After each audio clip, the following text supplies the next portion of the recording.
Allow me to introduce Yozerf. He's Joel's father. Dad, this is that traveler I was telling you about. The traveler's helped me out loads in the past, and this time we even built a snowman together. Joel has told me everything about you. I can't thank you enough.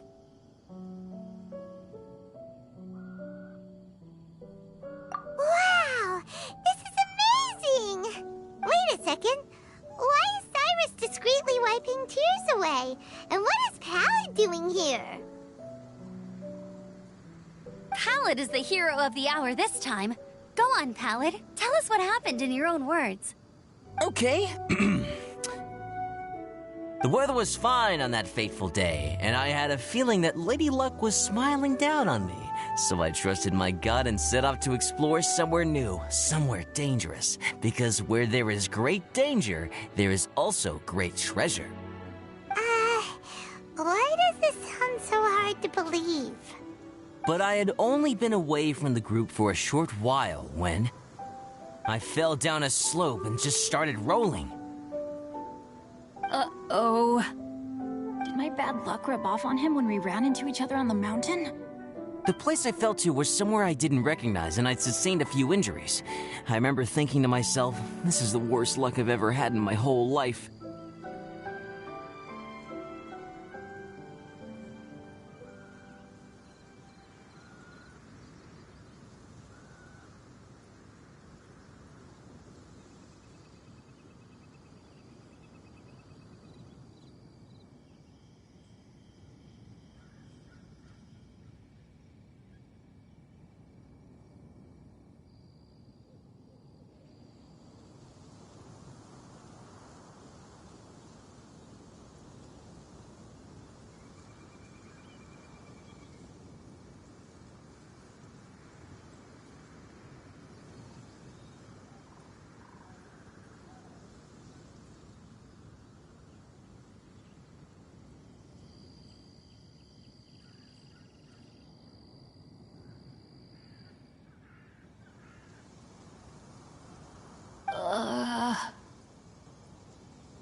Then I met Yozerf. He'd heard the sound of me falling and came out to see what was going on. Huh? Wow! So it was completely by chance then! I thought he must have been someone from the Adventurers Guild here for the event, but after a few words of conversation, it was clear that he was having memory problems. He didn't even know his own name. The temperature was freezing, and there was no time to deal with all that there and then, so I convinced him to come back to the camp with me and figure everything else out after we got there.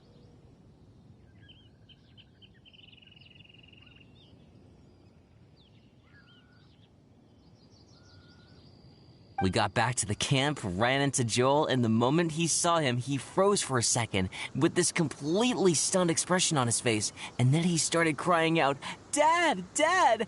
That's when Yozerf suddenly started to remember. My memory has still not fully recovered, but Joel and his mother, they are the only ones that I will not, no, that I cannot forget. Daddy. Daddy's right here, Joel. Daddy's right here. Yozerf, don't you remember anything else at all? The poor princess? Feeding the foxes? I'm sorry. I have no recollection. Maybe it's because of the head trauma. I'm not sure. I woke up and found myself covered in blood. My things were gone, and there was nothing to indicate who I was or how I got there.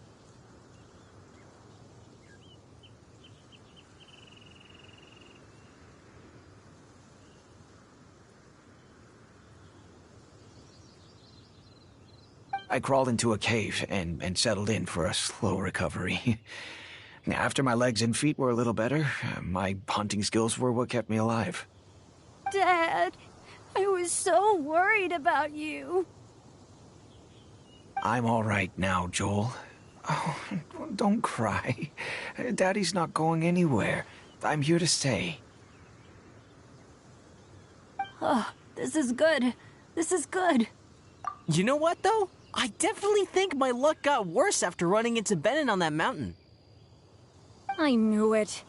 Ugh, I just... No. I just meant if it weren't for you, there's no way I ever would have run into Yozerv on a mountain this huge. Besides, we got back safely, didn't we? So don't blame yourself. Maybe sometimes miracles can only happen when you get just unlucky enough. Pallid. When did you become such a smooth talker, huh? Huh? Am I? I was just telling the truth.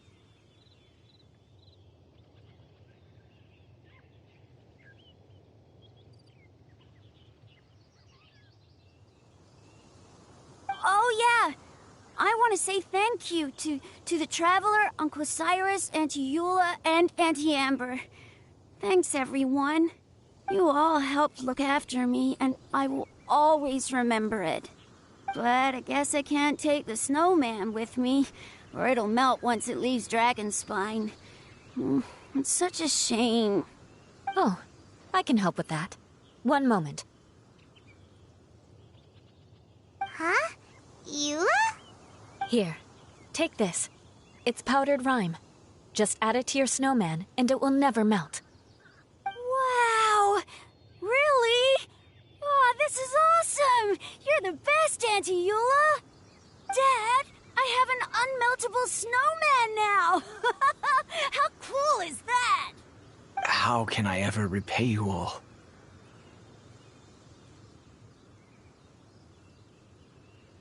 Thank you all. Thank you from the bottom of my heart. Dad, I want to go move the snowman.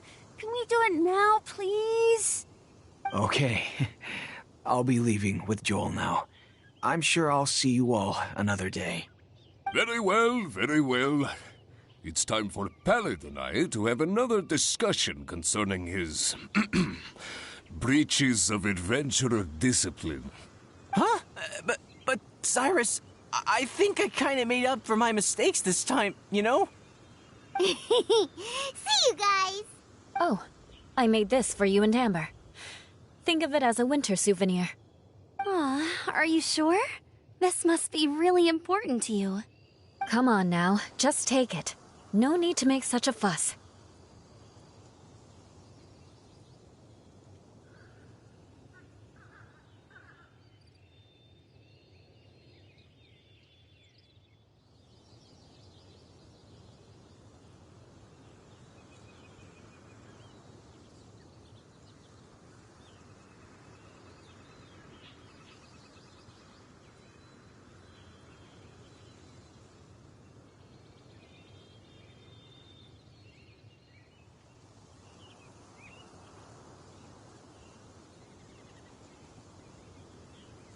Wow! Now our snowman won't melt either! Great!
You're welcome.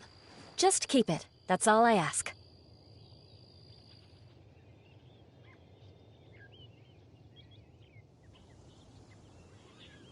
Amber and I have some business to attend to now. See you later.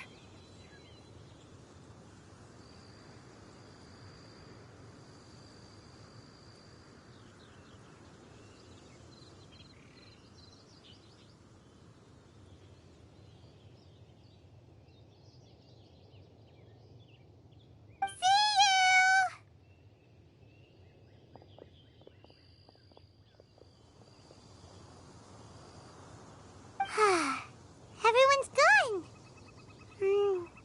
Seems like they've all got their own stuff to do now.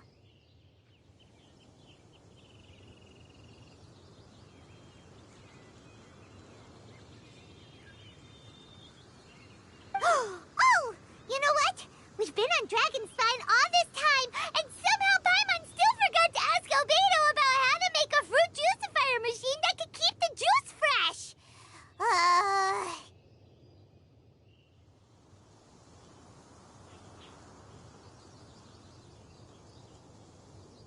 Maybe we should try Timaeus again. He does seem pretty eager to please after all.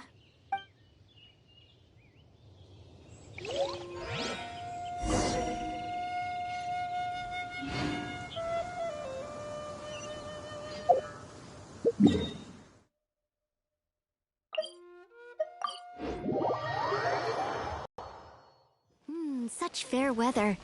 Why don't we do a bit of sunny work? Oh, what sort of work is... Timaeus! Traveler and Paimon, what can I do for you? Wait a minute. You've got that mischievous look on your face. Oh, you're not still thinking about that ridiculous juicer thing, are you? Timaeus, will you help us?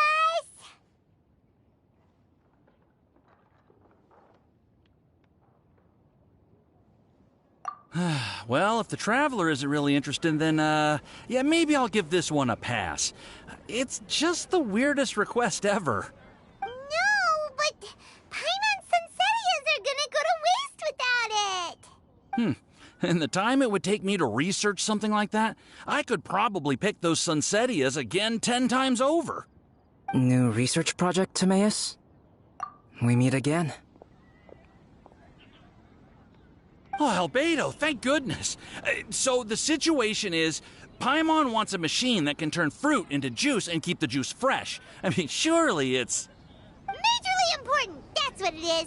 If you can manage to invent this, we'll never have to worry about fruit going bad ever again. That's impossible.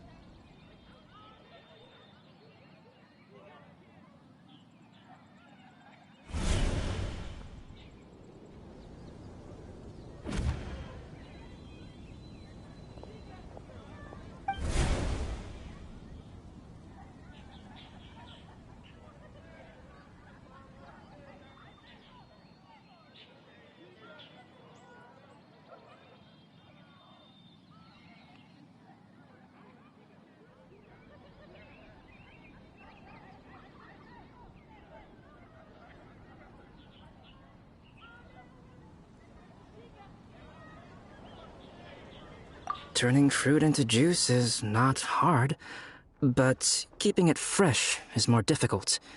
But if you simply want to keep the fruit from rotting, there are many ways to achieve this.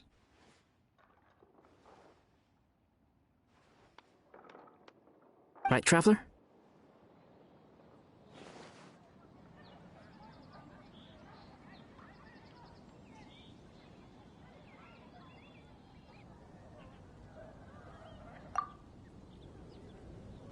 What about his neck? What's wrong? Is there something on my neck? From the look on your face, it's as if you thought I just played a practical joke on you that was in exceedingly poor taste.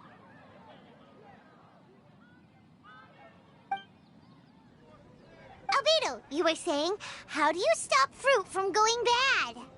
Well, one way would be to bury your fruit on Dragonspine, where the snow never melts all year round. But then Paimon won't be able to eat them! You could always live on Dragonspine. No, too cold for Paimon. Or you can give the fruit to me, and I would take it to Dragonspine for you. But since you don't like the cold, You'd have to send someone else to pick them up when you want them. This is where you come in, Traveler.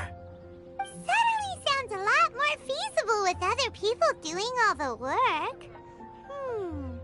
Okay then, shall we go with that idea? Fruit buried on Dragonspine will stay fresh for much longer.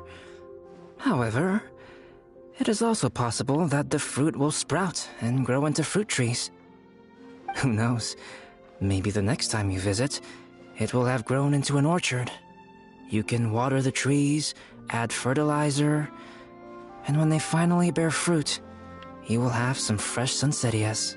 No way! Then Paimon will have to be a gardener! That's not the goal here. Oh? Well, I don't think being a gardener is so bad.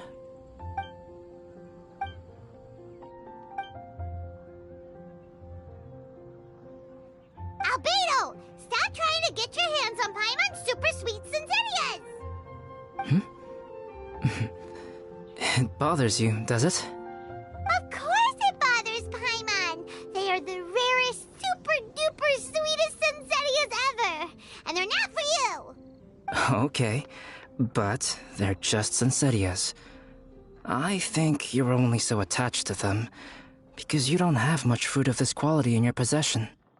When someone's pockets are full and their spirit is fulfilled, they don't easily fall prey to this kind of yearning. Really?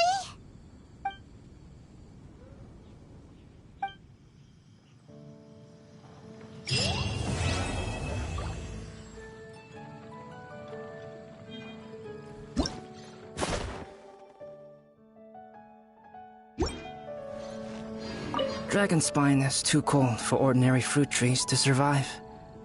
But if, one day, Dragonspine did become home to gardens and orchards, there would be more reasons for people to visit. Perhaps a little life is the key to attracting people. Life may exist in all kinds of unfathomable forms, and in all manner of unthinkable environments. Mysterious, yet tenacious. Perhaps this is what makes life so special.